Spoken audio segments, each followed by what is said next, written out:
In our current culture, we look around and we see people just without hope, not knowing where to turn, like one without a shepherd. Just, okay, social media, what's the news saying? What is the self-help book saying? What is that? You know, bouncing all over the place, struggling without hope.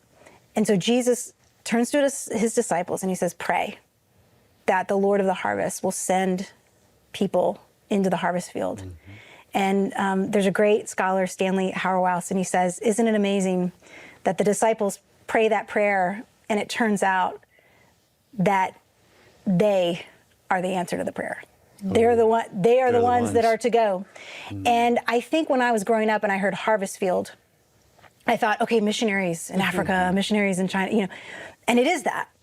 But when I studied the 10 miracles, I'm like, oh, okay, yeah, the harvest field is just the broken people all around me that I am going to encounter. And it's not going to be flashy, and it's going to be inconvenient sometimes, and it's going to be the person on the plane, it's going to be the neighbor coming by at the wrong time, it's going to be the cashier at the grocery store, it's going to be a hard situation in my church.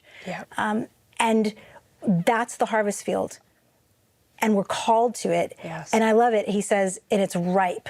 And I think a lot of times we go, well, you know, the harvest field, I don't know, it just doesn't seem like there's much of a harvest out there. Jesus is like, no, the harvest field is always crushing. Like, the harvest field is like ready to go.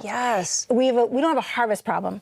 We have a labor problem. That's we good. have a God's people shortage kind of, you know, being out there. So that's why the final few days of the devotion, it's like everything Jesus turns around and he's like, okay, now everything that you've seen me teach and do, now I'm calling you. Go do it. Yeah. Go do it. Yes.